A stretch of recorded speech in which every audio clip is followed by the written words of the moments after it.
Oh, man. Yes, we will. Yes, we motherfucking will. Come on.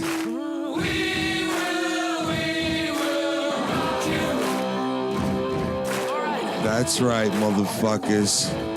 We will rock you. Fire in the motherfucking hole. Every time y'all listen, y'all already know this nigga Jimmy about to rock my motherfucking world. What this crazy bastard about to say? I'm about to say everything under the motherfucking sun, star, moon in the sky, and it's all gonna be true. Because that's just what the fuck it is. That's right. And I'll say it to your face. It is what it is, man. Oh, what a way to bring in the episode. That fucking song, bro. That fucking... Yo, any of you guys see Bohemian Rhapsody? Mike, G-Money? No? Not yet. Oh, my fucking goodness, bro. The movie... It was awesome. It was awesome, man, to just be inspired by their story. Yeah, they know we a low budget show, nigga. They hear that shit. Fix that shit. They know we bootleg over here, man. Those niggas don't listen for the technicalities of the show. They listen to see what the fuck I'm going to say. But Mike, the producer, y'all already know. Producer Mike, this is what he likes to make sure everything is sounding quality ready. You know what I mean? But, yo, bro, that Bohemian Rhapsody, bro, that shit destroyed. It blew my fucking mind. I cannot stop thinking about this movie. I just cannot. You know, they casted the fuck out of that movie. I don't know who the kid name was that played Freddie Mercury, but he played the fuck out of Freddie Mercury, especially the Live Aid concert. I don't want to spoil it for nobody or nothing like that, but god damn, dude. You know, I was excited to see the movie Queen. Because, you know, I'm a huge Guns N' Roses fan. And Axl Rose is Freddie Mercury's his hero. I remember watching a concert special where Guns N' Roses was performing. It was a tribute to Queen. And Guns N' Roses was performing. They did Knocking on Heaven's Door. Axl Rose came out later on. And so you think you can love me? It's spit in my eye. And he came and did that part out. He had the motherfucking... the mic stand, like how Freddie Mercury, Axl made his own version of the Freddie Mercury half mic stand. And so, you know, I'm excited to see all of this shit, you know. People saying this, people saying that.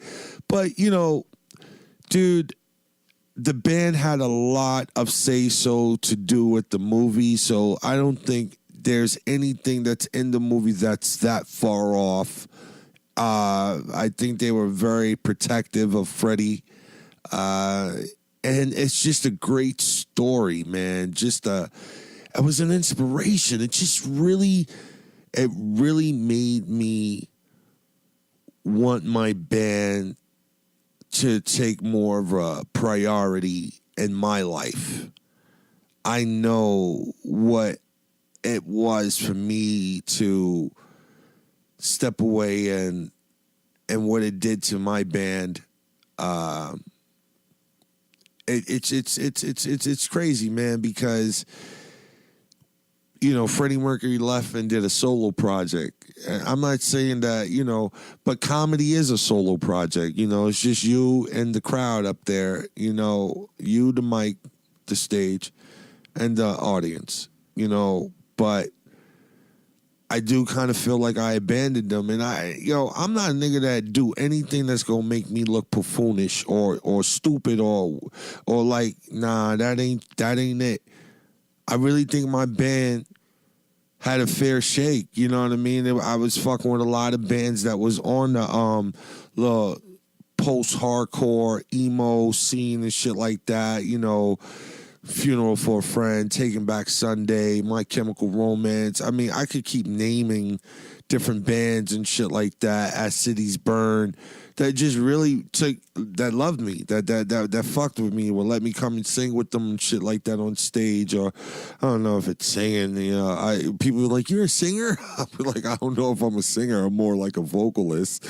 You know what I mean? I put the words out there. But the truth of the matter was, you know, watching this Bohemian Rhapsody really, really had me in my feelings about my band, dude. Like, fucking Randy Caruso. He was the fucking the great guitarist.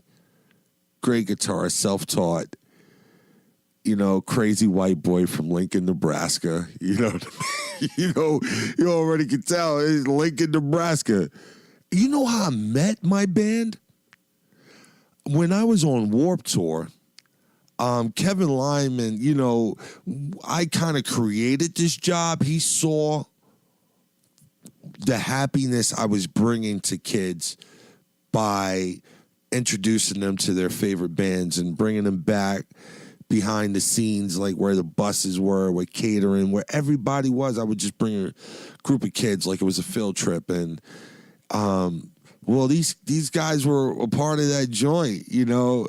Timmy and Randy, they were just like, yeah, man, we're in a band, and you know, well, we don't have a singer or nothing like that, but we're in a band. And I'm like, dude, I sing, send me some music, you know, and I'll get back to you guys after the tour and shit like that. So, you know, Warped Tour ended 2007, and motherfucking like a month later, I get an email of fucking like 5 songs of instrumentals, you know, by Timmy and Randy and shit like that. And my nigga Jay Grant, and the big homie, John motherfucking Basile. There's a song of ours, man. You know, we're going to play a couple of tracks from our band. Michael Seahawk, he was in the band from Warped Tour 2007. And we went to Pennsylvania, somewhere down in Pennsylvania somewhere, and recorded a little fucking demo. And he was like, yeah, you guys come, I'll record your demo for $400. I was like, all right, we're doing it. So Randy, Timmy came from Nebraska. Jay Grant, T. Grant fucking came, you know, down from Connecticut and shit like that. And John Basile, he was having a baby at the time, and he couldn't make it out. So, you know, we had to go and record without him. And, you know, like, I think the strongest song that we had was written by John Basile, you know, but Randy ended up playing it for us at the motherfucking studio because John Basile couldn't make it out. And this song is called A Conversation That I Think We Should Have Face to Face. And oh man, this motherfucking song right here, this is when I knew,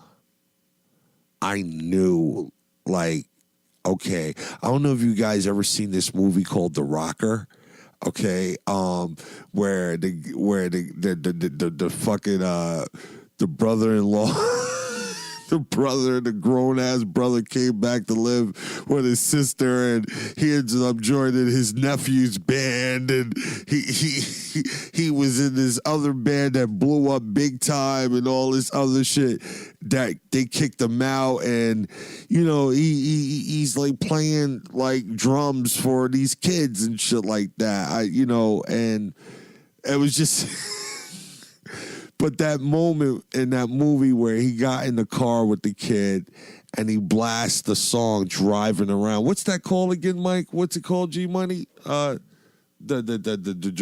test drive? What's it? Oh yeah, the car list and the car list. When you get a demo, you Get in the microphone, man. Get in the microphone. When you put a demo together, you try it out in the car, you try it out in the headphones, home stereo. And you blast it to the loudest. And dude, I swear to God, yo, this song right here, conversation I think we need to have face to face.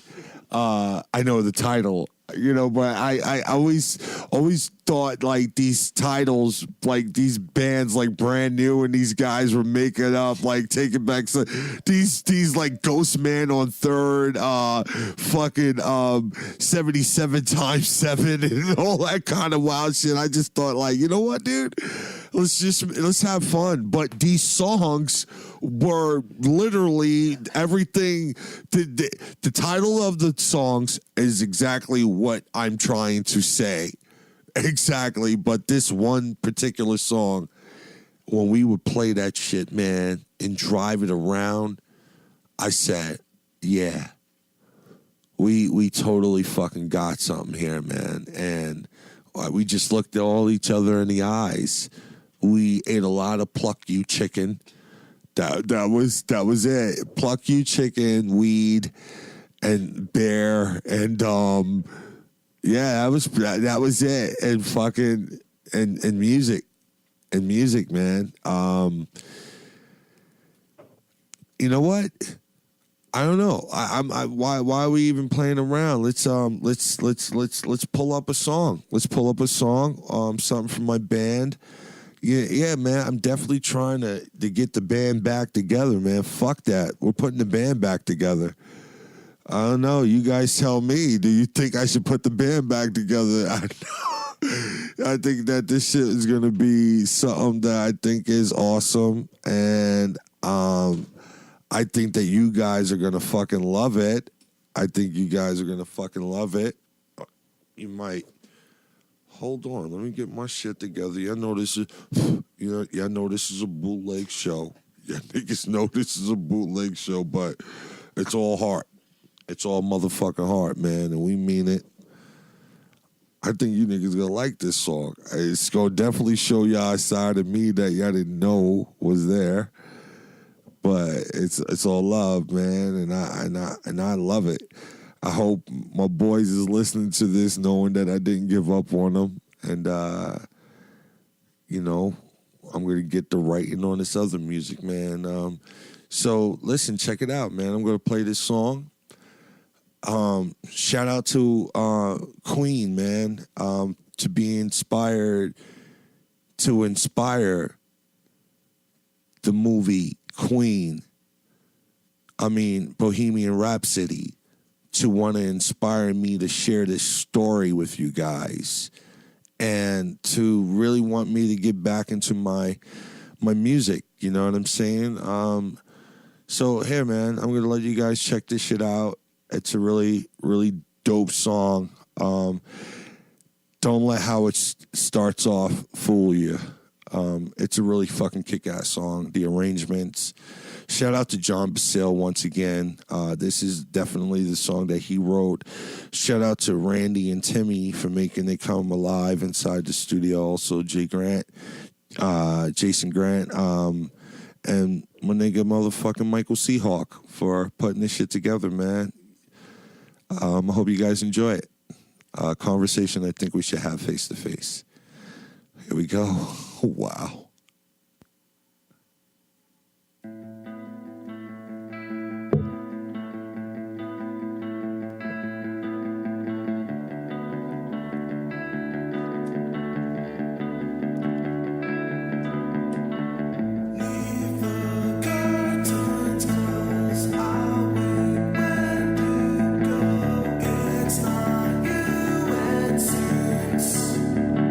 Once again, it's me.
as producer Mike would say, his inner Rick fucking Flair.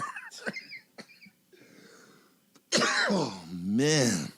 Whew. Yeah, that's the boys and I, man. It's me on vocals. It's Randy on fucking lead and rhythm. Timmy on drums.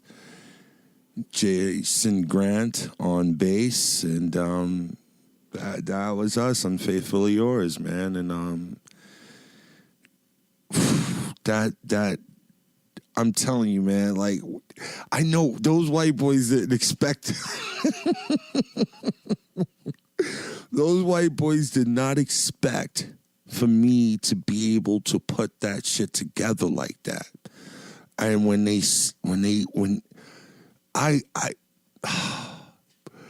I'm not saying I'm Jesus, people, okay? But I know how those disciples looked at Jesus when he pulled a couple of those stunts, man. I know. I seen the look in those boys' eyes when they saw their frontman, their lead singer, or I would like to call myself a vocalist, not a singer at all. Their lead vocalist really understand this, and like this wasn't like no gimmick or nothing. This is like my like this is the music I really really love. Like, don't get it fucked up. I love hip hop. I love rap. I'm not even hating on these young kids these days with this music and shit like that. Some of these kids I do like, some of these young niggas, let these niggas get their money, but I'm more of a 90s rap nigga, you know what I'm saying? Like Mobb Deep, Smith & Wesson, Boot Camp Click, like Smith & Wesson are my favorite dual rappers ever. Tupac Shakur is my favorite single rapper by him, as a solo artist, it's not like I didn't love Biggie, it's just that Biggie, he definitely was that nigga. Let's just take a pause real quick, my niggas, just in case y'all was going down that slippery slope, thinking like you're comparing Biggie and Pac, because you can't compare Biggie and Pac. They're in two different motherfucking in their own fucking worlds, Biggie was built for, he was a hood party nigga. He was a hood partying nigga that made us aware of the motherfucking, of how ugly niggas could be fresh. And how ugly niggas could get this motherfucking money and have bad bitches on their dick. Meanwhile, Pac, Pac was just everywhere. He was just touching us on so many chords, you know what I mean? Like, Pac will make you feel angry one day. Pac will make you feel sympathetic towards women one day. Pac will make you want to motherfucking go take your mamas to Applebee's one day. You know what I mean? Pac just made you feel a bunch of different emotion. And I'm a Cancer, so I'm an emotional nigga. You know what I mean? So, I just was more drawn to where Pac was coming from. Not saying that I wasn't a fan of Biggie, because I loved the shit that Biggie was talking. Like, he was definitely our superhero for any hood nigga that was in the street. You know what I'm saying? He was a superhero, my nigga. Like, blunts and broads, you know what I mean? Trips and expensive cars, menage a trois and all that. Yo, my nigga, come on, bro. Like, everybody know Biggie was that shit. But for me, I was definitely Pac. I was always a revolutionary thinking kind of guy anyway, I always wonder why the people.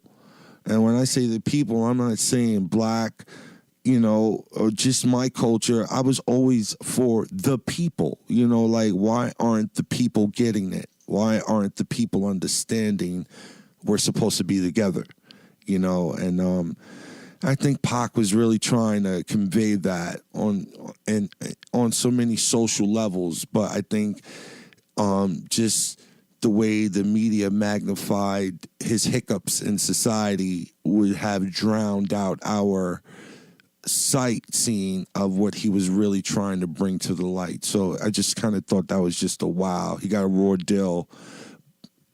How is it that we never really truly understand and appreciate what we have while it's here? Why does it have to be gone for us to appreciate it to its full value? You know, same thing, it happened with Biggie. Like, nobody really understood how much of a fucking superhero he was until the passing of him.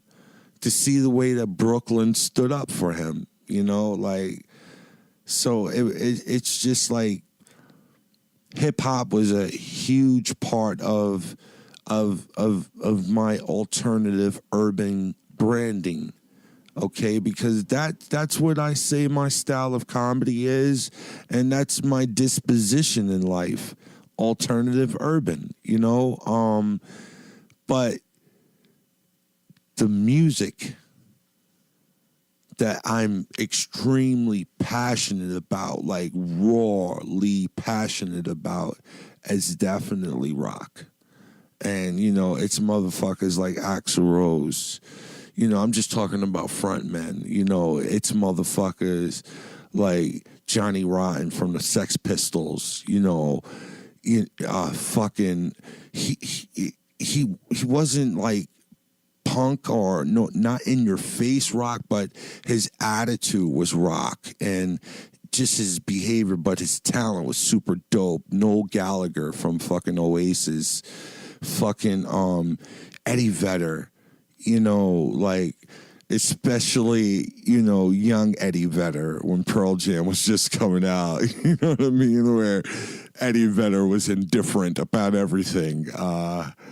Fucking, I said Kurt Cobain, you know what I'm saying?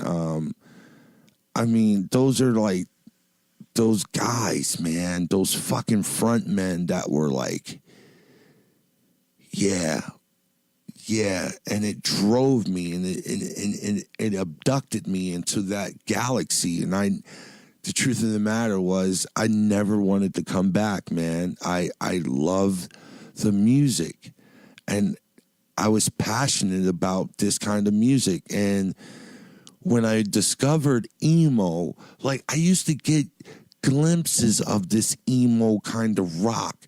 And it was always in those white boy movies.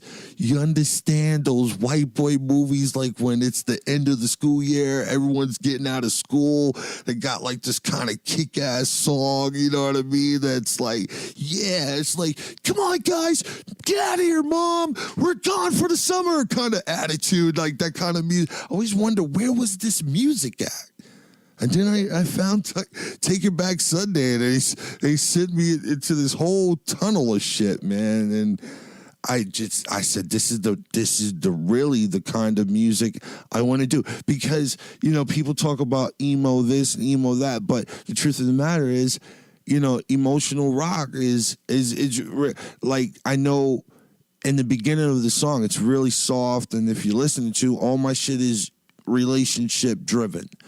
All my songs is about fucking fucked up relationships, you know, with lying, deceiving, cheating. Dude, there's one song that I have that I wrote about a girl that I used to be fucking infatuated with. I knew this bitch was lying to me. And I just didn't give a fuck. I just wanted to be with her. And that shit was just like the worst time in my life. I wrote a couple of songs about this bitch. But I know where these songs are driven from. I know where these songs come from when I'm listening to these. Like Eddie Vedder, man. There's this song called Black. He has this fucking lyric in there. I'm huge on lyrics. I am huge on lyrics, man. There's this song, this particular part of that song, Black. The whole song is awesome, but there's a part of that song where he says, "Someday you'll have a..." No, hold on. Let me get this right. "I know someday you'll have a beautiful life. I know you'll be the sun in somebody else's sky. Why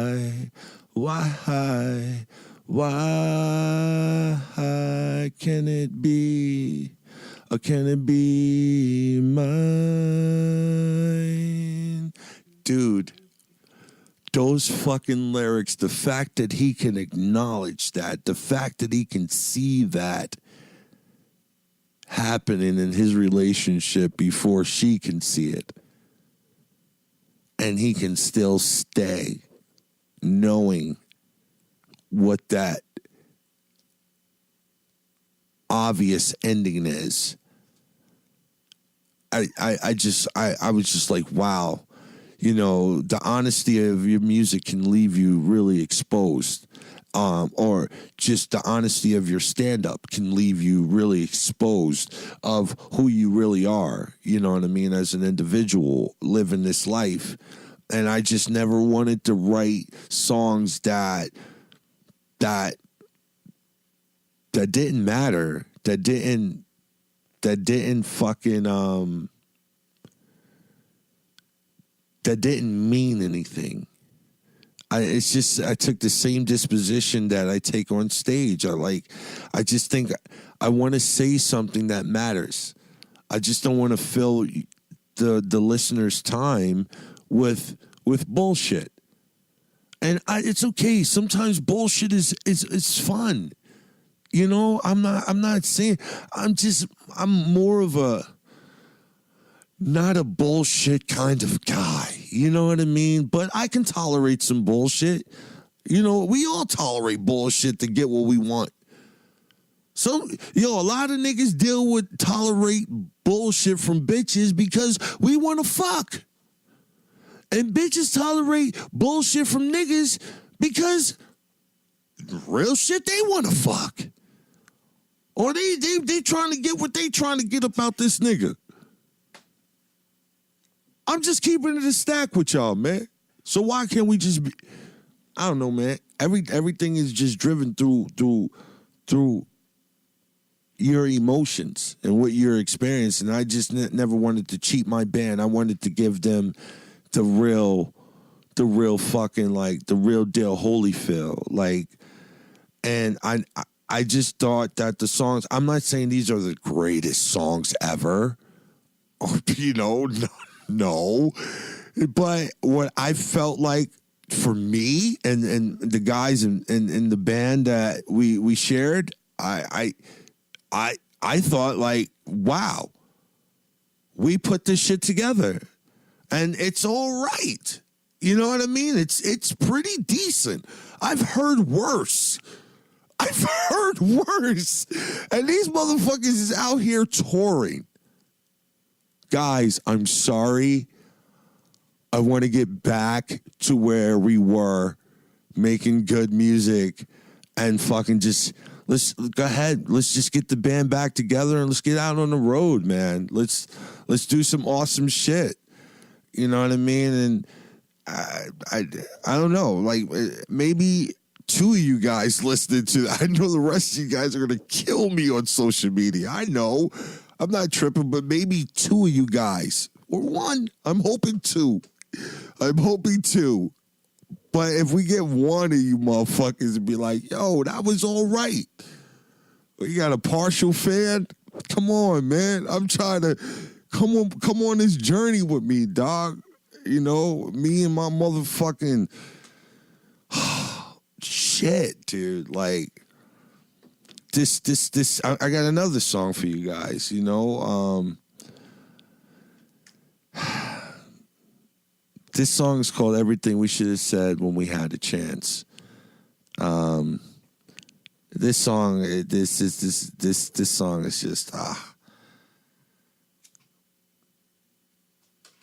it's about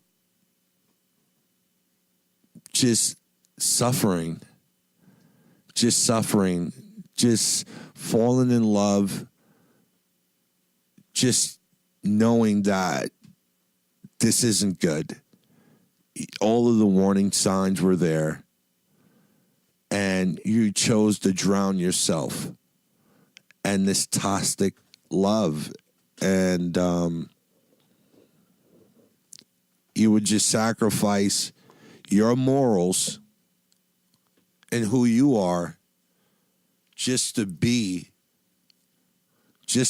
fucking an existence in this person's world. You know what I mean? Pretty fucking heavy. But I don't know, man. I hope you guys like it, man. Everything we should have said when we had the chance. Here we go.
All right.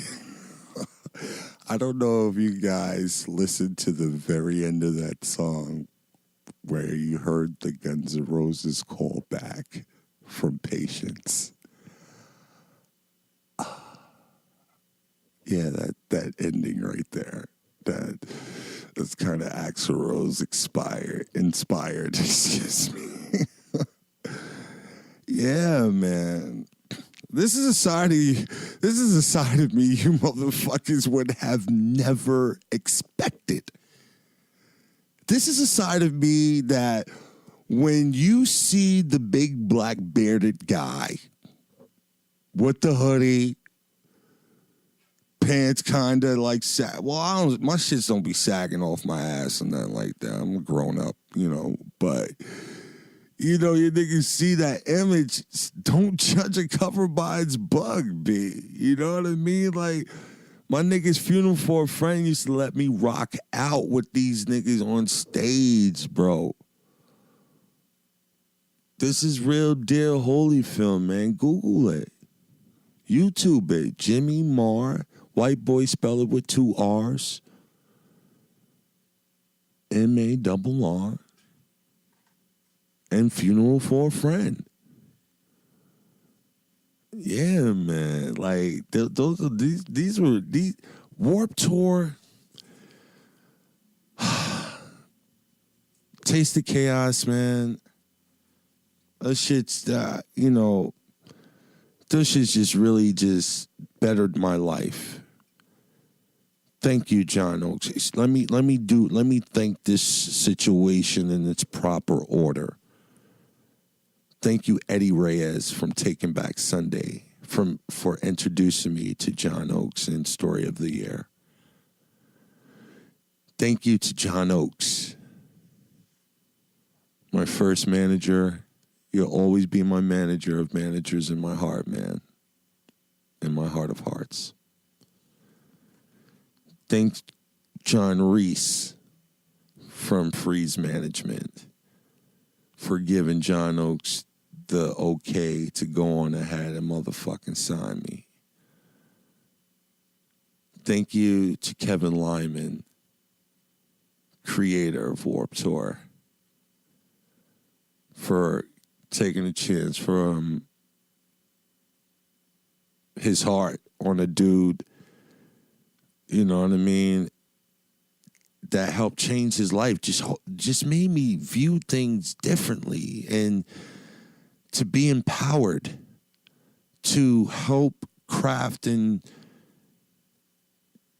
be able to inspire kids to know that there is a tomorrow by bringing them their ultimate joy. Like, music saves lives, motherfuckers.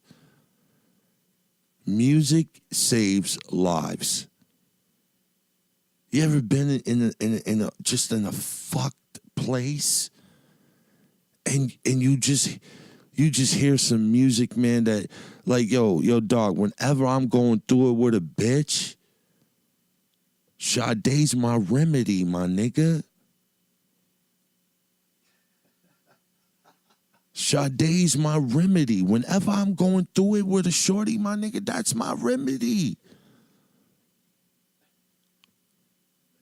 Find that therapeutic soothing through the music, because it can honestly save lives. And if you're a musician and you're creating it and you're putting it out there,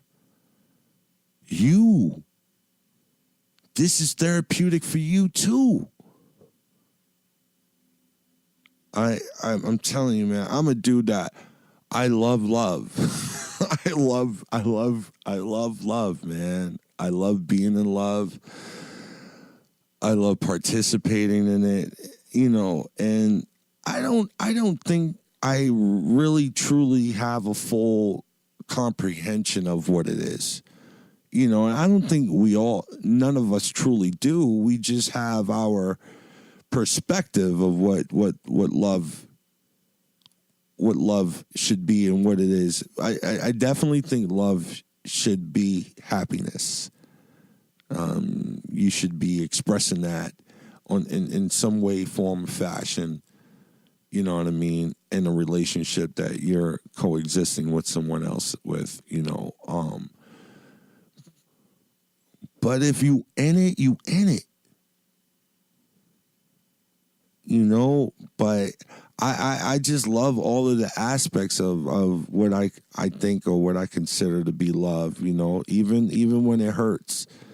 Cause you know that those songs is from hurt, man. Those songs are from hurt. It's not yo, hold the fuck on, y'all. Hold the fuck on. Yo, my niggas, I swear to God, yo, I was just looking around inside the studio right now, right? I love my team, man. Motherfucking Rich Ryan, motherfucking producer Mike, and the young scrapper. The young scrappy motherfucker on the team, G motherfucking Money. Now, I be trying to tell niggas, like, a lot of niggas y'all don't normally see big niggas with cute feet. You know? And my feet kind of cute for me to be so big and shit like that, you know? So I be walking around in my slippers and shit, you know? So, I got my slippers on, I'm looking down and shit. You know, producer Mike got on his phone. This nigga got on his stage handler boots. This nigga ready to break down his set. And I look up and I see G Money with the motherfucking flip flops. Like he just finished running 5 full courts. He got on his basketball. I love it. G Money, man, you got the slippers on today? You got the slippers I on. came right from work, so I either had work boots or these. I forgot to bring a change of shoes. So I have to like come up the steps with steel toes carrying all this shit. Oh my God, son. I love it. I love it, man. I love that you out here walking around with flip-flops like a bitch, leaving the club at the end of the night, you know, because that's what bitches do. They go up in the club with those badass shoes. Shout out to all the shorties that be up in the motherfucking club with their motherfucking stilettos on. You, that's right. I'm a real one. I'll be watching y'all. Shout out to y'all. But y'all know, after 2 strong dances, stilettos, you only dance when your song come on, nigga. And you only got 2 strong songs that's out in rotation. And you go strong with those 2 songs. You know what I'm talking. What was that? What's that? That boo boo boot up, boo boo boot up. Was that girl? What's that? Yeah. I'm talking to white boys. These niggas is like, what the fuck are you talking about? I love that song by that girl too, man. But yeah, y'all know what it is, man. But then at the end of the night, nigga. Fuck that. Y'all motherfucker take y'all shoes off in the club, nigga. And put those bullshit karate slippers on. You know, the joints not with the joint that the nigga with the mean windmill roundhouse kick be wearing. The shit that just paste onto your foot. You know the slippers I'm talking about, ladies. Those shits are so comfortable. Y'all be walking around with those shits on. But y'all be in relief.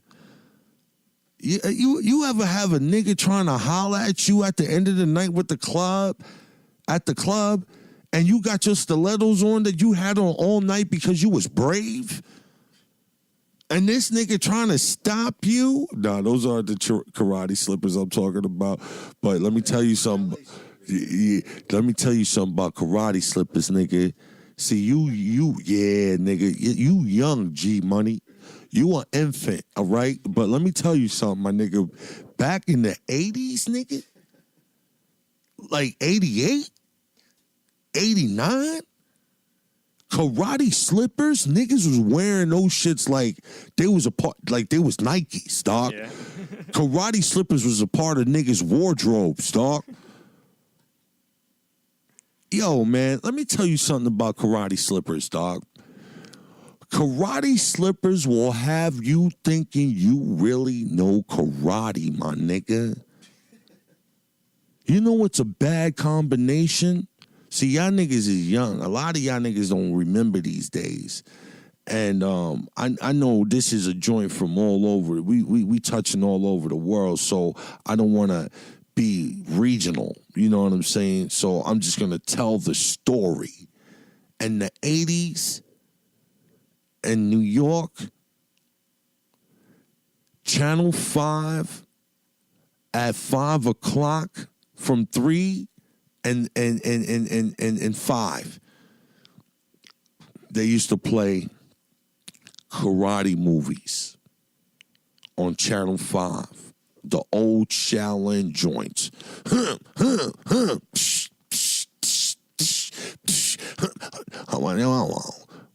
Dare you. If you over here, you'll pay. Dare you do it now? Those joints, nigga, where it's $1.4 million fucking block push until he finally gets a blow, and then that one blow make a nigga spit up blood. Yo, karate slippers and those karate movies on a Saturday, and you come outside, you didn't need karate classes, dog. I know I never needed a karate class until I started taking martial arts, but before then, nigga, karate class, nigga, for what? Just give me some karate slippers in Channel 5 on a Saturday. I'm karate ready, nigga. Karate slippers, dog? I'm getting you some karate slippers for Christmas, G-Money. Oh, thanks. You welcome, nigga. You welcome. Watch. You over here bugging. You bugging.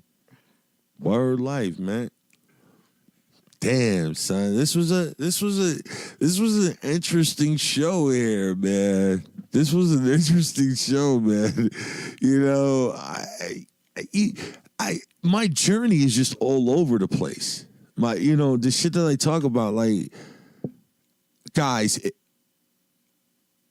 this episode, was really, I just really want you guys to go see Queen. I just really want you guys to go see the movie. But Bohemian Rhapsody, you got to go see it, man. It just really, really, really, really fucking inspired me to really want to get back with my band. And it really, really, really, really, really inspired me to want to share that vulnerable part of who I am with you guys, man. Like, I just don't give a fuck anymore, man. I want you guys to know who the fuck I am, who I really am, man. I am that nigga, though. I don't give a fuck. I'm going to step through the threshold. If you do dumb shit to me and don't think that dumb shit is going to, because I'm Donkey Kong Jr. in the head too, dog. Don't think that you're This is the thing about comics. Niggas do shit in comedy land and they think they're protected. I talk about this shit on the show. They think they're protected by this force field called comedy. But nah, my nigga. No. I'm a nigga that's gonna step through the threshold. I'm a real motherfucker, man. And I don't wanna I don't like bullies. I've never been a bully. No matter how niggas try to paint that picture, nah, you doing dumb shit, I'm going to check you. And if you a bully, I'm going to check you. I bully bullies.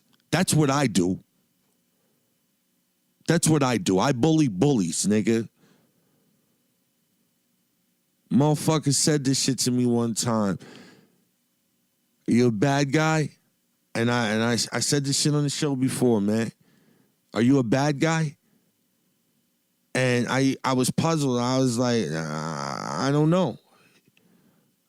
Sometimes I think I am. He's like, you need to take that sometimes and make sure that you are all the time. And I was like, well, I don't want to be a bad guy. He said, why? Because the world looks at me in the way that, I don't want to be viewed. He's like, the world's going to look at you in the way that you don't want to be viewed every day. But the truth of the matter is, we need bad guys. Because it's the bad guys that's going to keep the evil motherfuckers outside of the gates. So guess what? I am a bad guy. But I'm a bad guy to protect the realm from you evil motherfuckers out there. As this show progresses, man, the honesty will just become more fluent.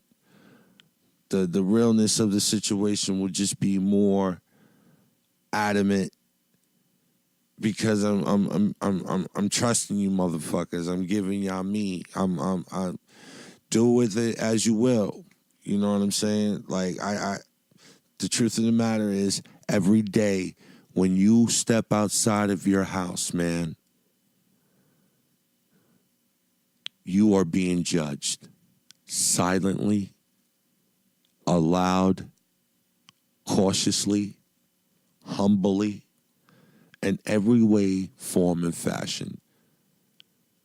So why not live in the light? Fucking nigga, I'm a fuck up, and I can say it. But that don't mean I don't have a good heart, and that don't mean I'm not a good person. And that don't mean I'm going to stop striving to be so. And that's just me keeping it stacked with you motherfuckers. Thank you for letting me motherfucking share my motherfucking heart with y'all. Thank y'all for sharing y'all motherfucking love. Yo, man, at the beginning of the year, we're starting our Patreon page, man. So we go definitely need y'all support. January 1st, we dropping that shit off. Yep. You know what I'm saying? I just really hope you guys are ready, man. The stories don't stop. The gems don't stop. The jewels don't stop. Shout out to motherfucking everybody, man. I wanna end the show with this. I met this brother at a comedy night. One night, I had to do this show for my homegirl Allie at New York Comedy Club, and there was this white boy in the crowd named John with a whole bunch of crazy motherfuckers. But, he stood out to me. Like, I get people that always say, hey, man, you were funny on stage. But when that shit is whatever. But when a motherfucker come and tell me what was funny and what was strong about what I said, that's what matters to me. Then that lets me know I'm on the right track. And there's no robbery in fair exchange. So we got to talking, and after we got to talking, I just really, really got more caught up with him, more infatuated with him by the shit he was talking about. Like, he's like-minded like me. He really wants to heal the world. And that is where the fuck I'm at. I talk my shit, but I swear, man, if we can drop everything tomorrow and everybody come together on some real love shit, not I'm trying to fuck you tonight shit, on some real, yo, I love you, I want the best for you type shit. Yo, bro, I'll bury my guns. I'll lay down all my swords. And that's on everything.